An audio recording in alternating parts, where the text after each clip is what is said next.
What's up guys, Chris VA Travels out here in Rockingham County in the Shenandoah Valley, and I'm visiting the BRENEMAN-TURNER Mill, a historic mill that predates the Civil War. And yeah, check this place out. Let you know they're open the fourth Sunday of each month from the spring until the fall. And I'm going to take a tour of the inside. I'll tell you, I'm about 3 miles north of Harrisonburg, and I'm 7 or 8 miles away from the Brethren Mennonite Heritage Center, which is a great place to visit. I was there earlier today. And you'll see an old brick building with a stone foundation, and here's the wheel. An iron wheel, it looks like. I guess a wooden wheel wouldn't last too long churning water. But let me take a closer look at it before I go inside. And looks like it's got a more modern pipe as opposed to the old school mill race. Bringing water to it. A little bit of a crack in the foundation right there. And an attachment over here. And actually I see a marker over here. Let me go take a quick look at that before I go inside. So this is a Civil War marker and part of the 1864 Valley Campaign. Here it is. Oh yeah. All right, so you see the arrows depicting the federal movements conducting systematic destruction in the Shenandoah Valley, September 26th until October 8th, 1864. And Union soldiers approached this mill on their march from Harrisonburg to Broadway during the burning.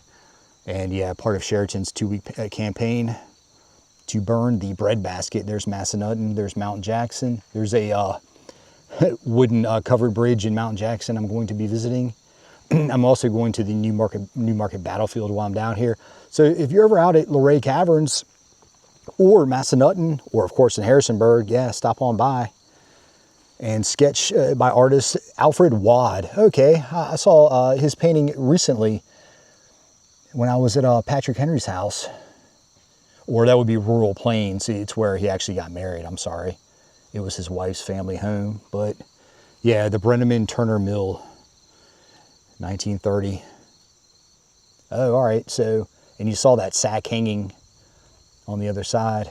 So I guess maybe they're kind of reenacting that. And George Shaver, a 70-year-old miller, lived in the house to your left. And this would be where George Shaver lived. Yeah, thing's got a nice porch on it. And it says George Shaver, who was 70 years old, he was seriously ill. So his 77-year-old wife, she pleaded with soldiers not to burn the mill. Sympathetic, but following orders, they set fire to it anyway and left. Wow, okay. And it says Miss Shaver, however, she quickly beat out the fire with a broom. Wow. But, okay, BRENEMAN-TURNER Mill, circa 1800. Okay, Virginia landmark.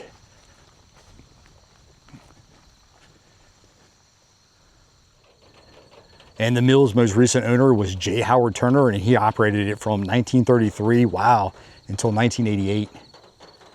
Some old equipment in here. I'll just take a peek inside.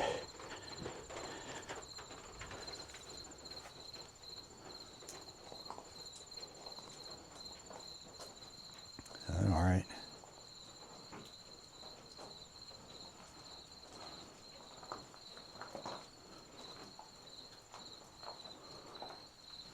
Oh.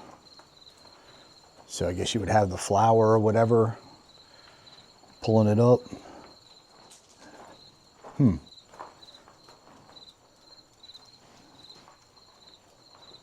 All right.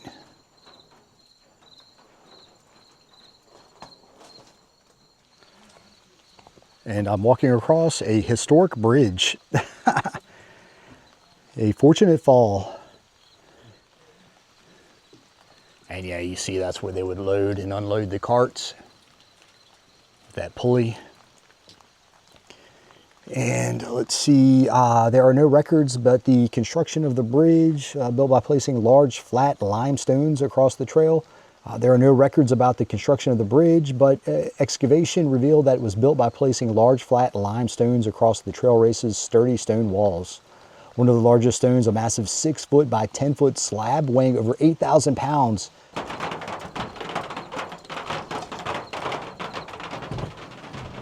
You have two millstones, a lower stone, which does not move, it's stationary, and then the upper stone rotates. And the upper stone sets on this, and then it rotates, and you'll see the grooves that are cut in the stones, the grooves on the bottom and in the top. And as that top stone rotates, it then cuts the grains like this. So your bottom stone is fixed, it has grooves that are triangular in shape. The top stone has similar grooves as those rotate.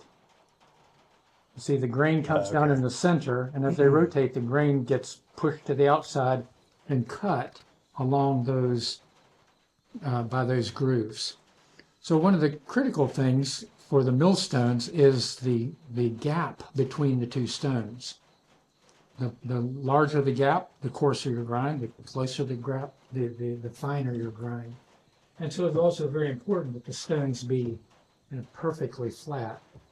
So to get the stones prepared, they would be dressed, is a term, and a craftsman would come around, say, once a year and would dress the stone. They would lift up the top stone with this hoist, this crane. They could lift it up, and you could actually swing it completely out of the way. And then the dresser would use, a chisel or something, to chip the stone to get it both smooth and also to resharpen the grooves in the stone.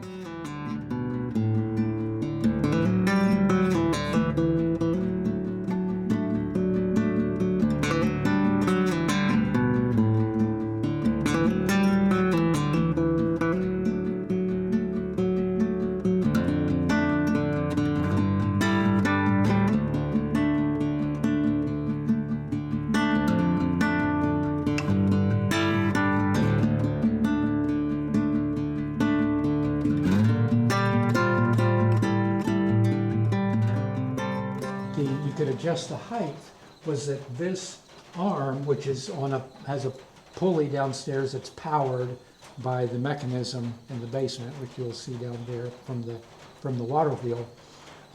That mechanism is on a lever that then can be raised or lowered. And given that this stone weighs over a ton, you need a pretty good lever to be able to control the height of that. And that's controlled by a screw thread here that actually goes down and pushes down on the end of this lever, that then raises and lowers that. So when you're in the basement, you can see the actual mechanism and how that's controlled. But so they could make very fine adjustments on the height of the stone as it's grinding your grain. Around each stone, then you or the set of stones, once this was sharpened, put back down, set on there, you would have a shroud. And a shroud does a couple things. One, it keeps the dust, but it also constrains the cornmeal or flour as it works out to the outside of the stone, and then it also has the feed mechanism. So on this one, this is a very simple feed mechanism. You could dump your bags of grain in here, or they may have had a chute that comes down from the second floor that would put grain down in, and then the feed into the center of the stone would be by this little device here that's called a shoe. And so this is a second one. There's one that's in there. And so you can see the angle of this would depend on how fast the grain would flow. It's dumping down here, but then how fast it flows into the center of the wheel is dependent on this angle. And so you could adjust the feed rate of that with this screw here that raises your shoe there, and if you want to let it back down. Okay. let it back down. All right, so you can get a fairly fine adjustment on what your feed rate is coming in. And then it also had this little, called a damsel, that was rotating. You know, it was geared into to the wheel, and it's a little eccentric, and so it would sit there and wobble like this. Right? And so that helps keep the grain flowing in at a very smooth rate.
A blower on it, again, all powered by the water wheel, by the turning of the stone that ran a blower that cleaned for cleaning the wheat, so blow away some of the chaff before it's ground. And so then your flour would come out here, had a little sieve here on the shaker. This rod again would be turning by this belt that is a little eccentric gear down there that would shake that, and so when your finished flour would go there, your rough stuff would come out the end.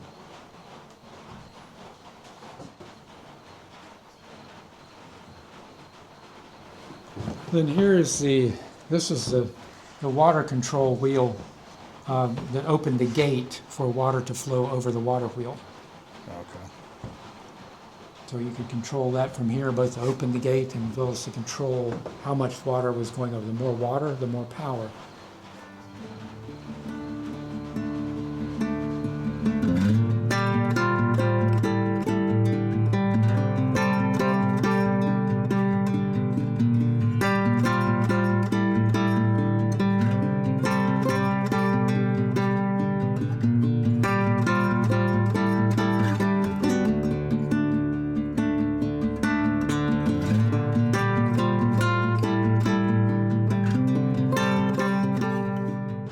Inside of this one. So these buckets are on this belt, and it's driven by a pulley at the top by the ultimately by the drive by the water power, and it scoops up grain, right, and then takes it up, and then the buckets dump into a bin up on the second floor. So they had several grain elevators. These buckets were in this elevator. I took it out so you could see a little bit more of it. So it would have gone up this one and come down this one and gone around the pulley at the bottom and gone up. This one, they had an elevator here that was used for the corn mill. So the corn mill would come, would go down the chute, similar to how it comes out here, but then this one went down into this bin. This is an elevator coming up and take the ground corn meal up and dump it in a bin up on second floor, and then the chute is in the bottom of that bin. You could put your bag up here, open it up, fill up your bag with your ground corn meal. Oh, cool. Okay, that's pretty neat.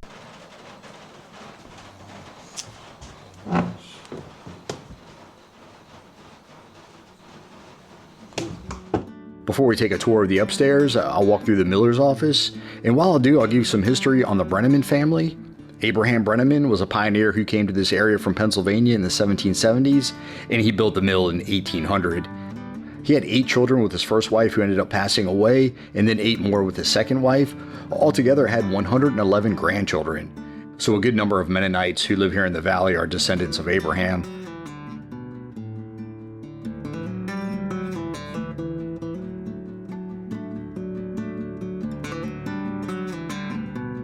Anyway, Abraham passed the mill on to his son named Melchior, and then he sold it to the Shaver family.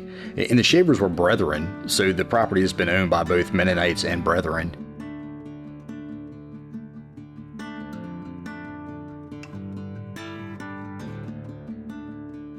And the Shavers, they owned it throughout the Civil War, and as I mentioned earlier, they lived next door, and Miss Shaver is the one who saved it from burning down when Sheridan's men were passing through.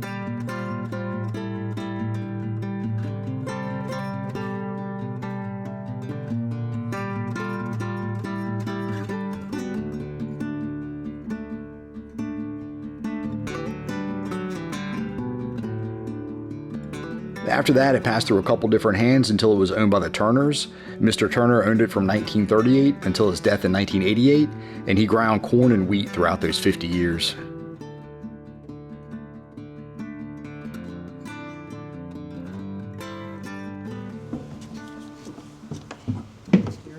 With the cross ventilation through here, you can dry out corn rather quickly. So it's able to grind it. You can't grind corn if it's still wet and gooey. It has to be dry. Over here is the dressing machine. This machine turned regular flour into pastry flour. Your ground flour would come up this chute, transit over the top, and come down this slide into this machine. Now, these ribs that you see all along here were covered with silk. They were sewn right onto the ribs. That's like a nylon screen. But your silk would have even been finer. And that was sewn on those ribs. And as this sifted it, it would turn it into a real fine, almost like a dust.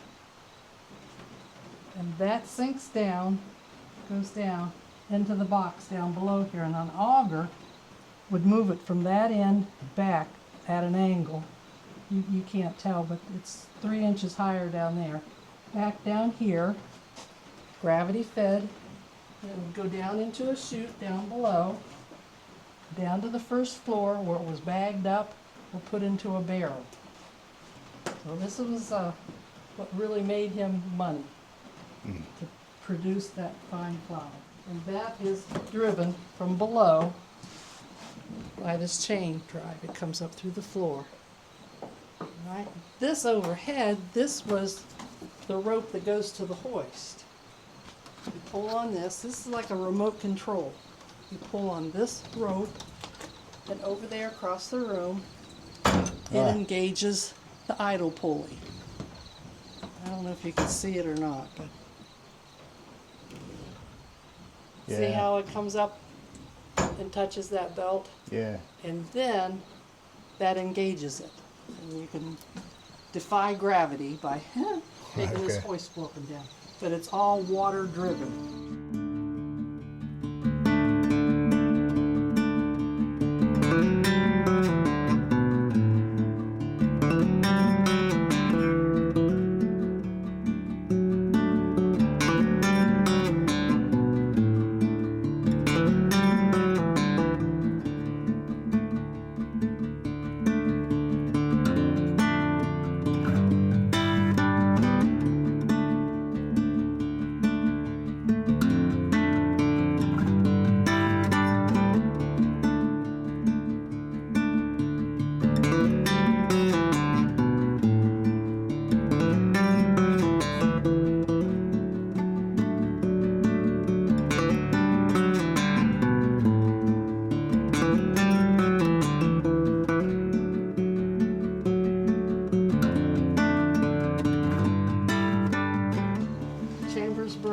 Pennsylvania.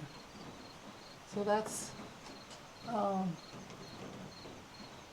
like a cabinetry maker would make this machinery. Up here, it's marked with the Roman numerals. There's your peg in the middle, and then here's the other corresponding mark. All these beams were made down on the ground, marked, pegged together, measured, and then taken all apart, drug up here in the hoist, and then put back together. Wow. And that pegs The only thing that's holding that at that particular joint. That's some kind of a dovetail joint, I've been told, where it actually splits. And it's very, very strong. Drive shaft right here, and this is like a power takeoff. These would always be spinning. These two would always be spinning when the wheel was engaged.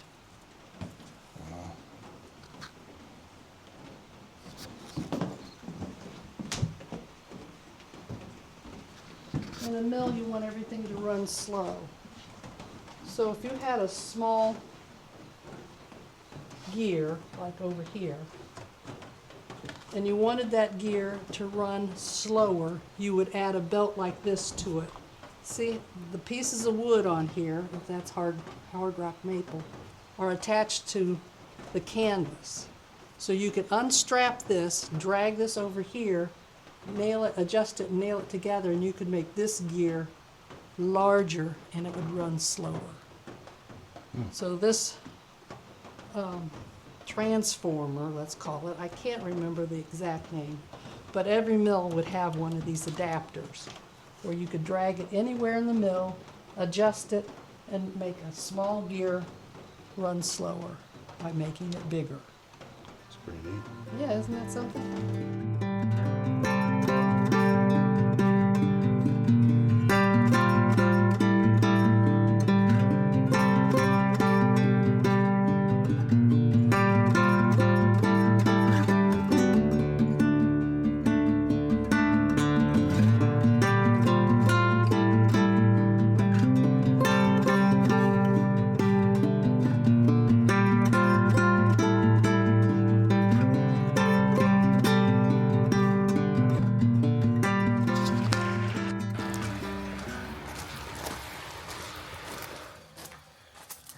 To the basement.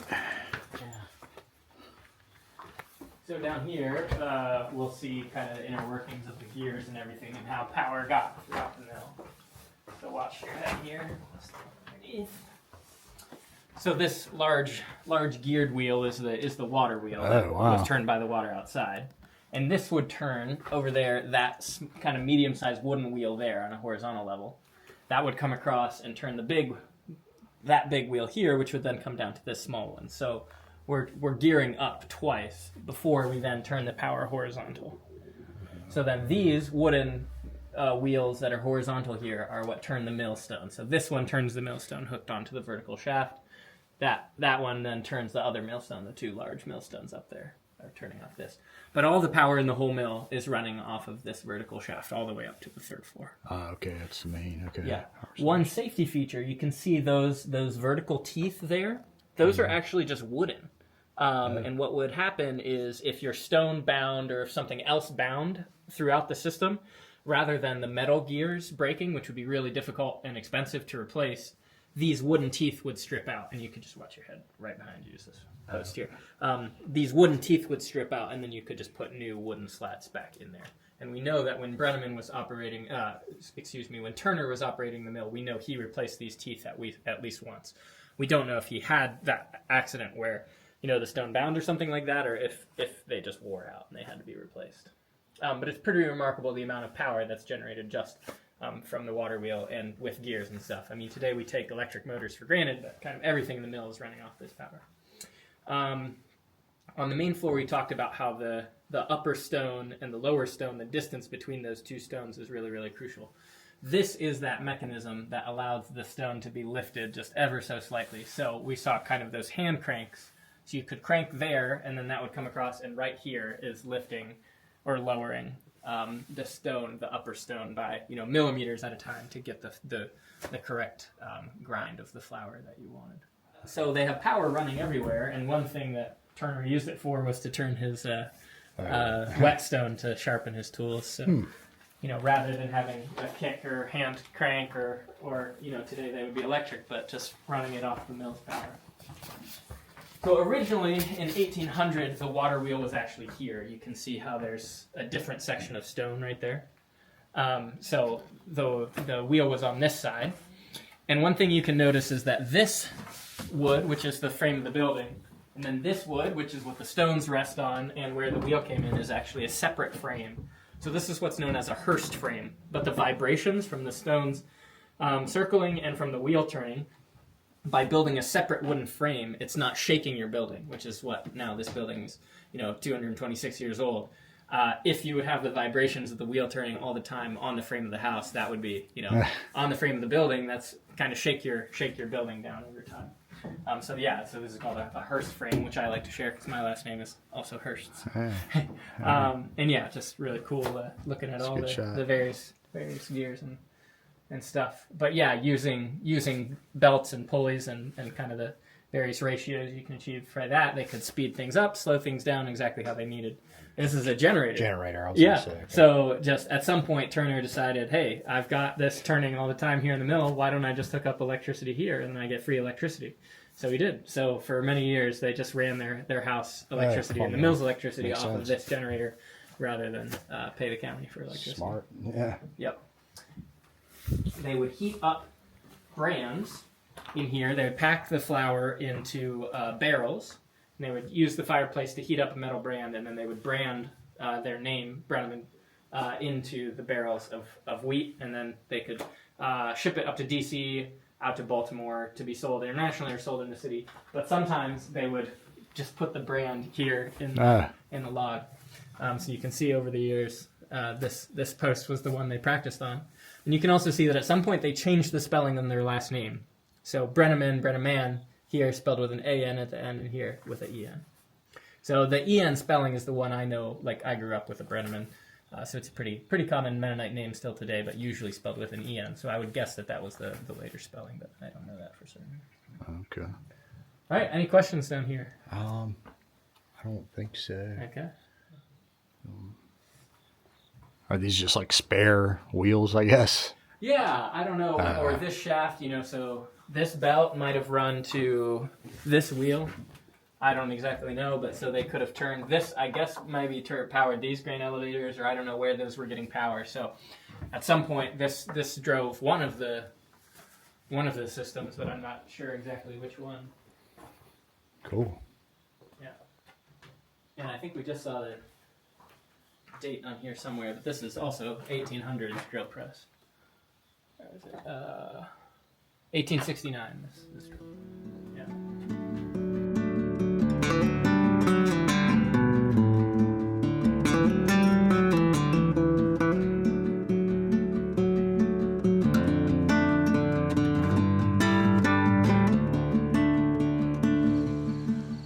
All right, one last look at the broadside, and oh yeah, I didn't even notice that little dormer up there. Somebody's coming in. Cool. All right, and the lady had told me these are this little row of black walnut trees. Pretty neat. And this was the original roadbed led between the trees, she had told me. All right, well, I'm gonna get out of here. This was a great site, very thorough, very informative, great tour. So definitely check it out if you're in the Harrisonburg area. But yeah, I'm gonna get out of this rain, guys. So as always, like and subscribe. See you on the next one.